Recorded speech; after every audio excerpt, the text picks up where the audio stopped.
The latest on the leaked Pentagon documents sparking waves. Fresh information suggests the United States believes that Israel can be pressured into changing its stance on Ukraine. American media is shedding light on the document titled Israel: Pathways to Providing Lethal Aid to Ukraine. It's one of a trove of Pentagon documents posted on social media sites.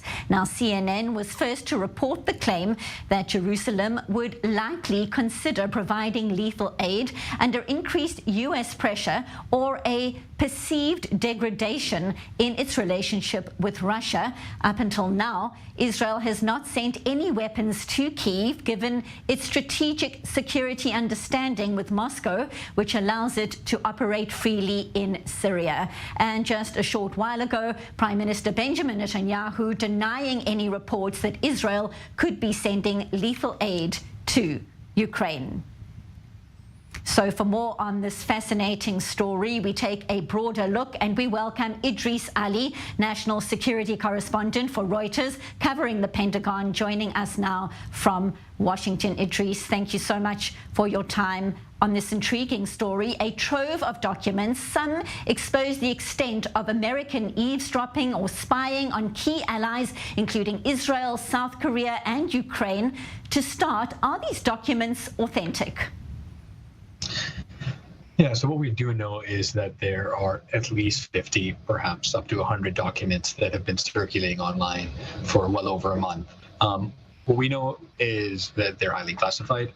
We don't know the extent to how authentic each document is, but what officials tell us and what the Pentagon, at least when you talk to them privately, is saying that they are taking them seriously. There are some instances where some of the information seems to have been doctored, or some of the images seem to have been changed, like how many Russians might have died in Ukraine. But on a whole, they seem to track pretty closely with what authentic documents would look like, including the markings that are on them.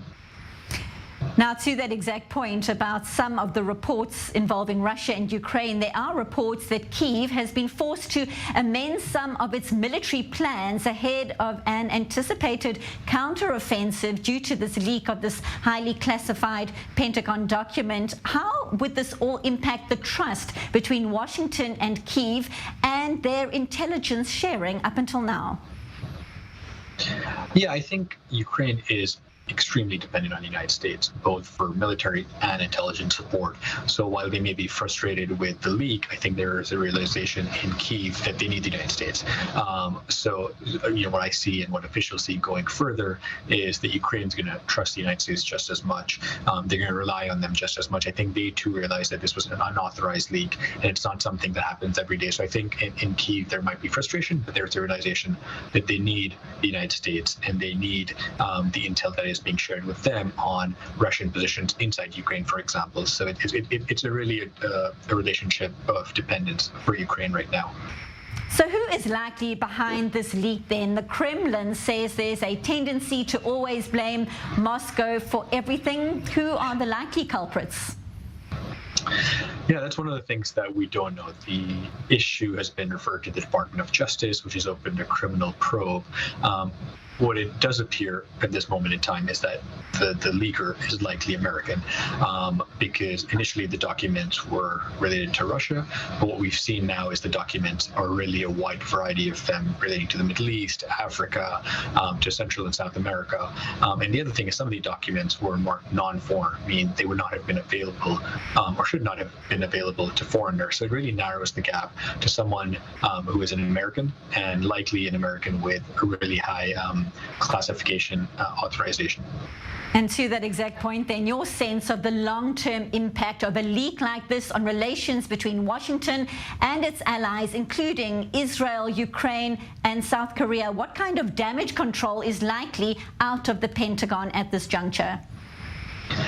One of the things we've already seen is governments like those in South Korea, Israel, come out and really blast the leaks and blast the United States for, frankly, spying on them.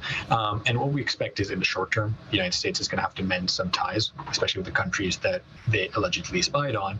And we already know that the Pentagon and the U.S. government as a whole has reached out to some of these countries to sort of explain what happened and explain how damaging or not damaging the leaks might be.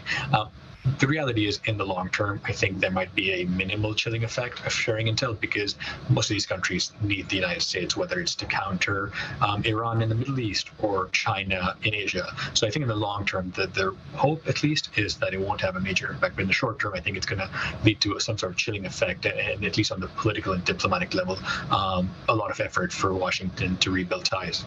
Certainly will be fascinating to see how this all unfolds. We appreciate your insight. Thank you so much. Idress Ali, national security correspondent for Reuters, live from Washington. Thank you for your time.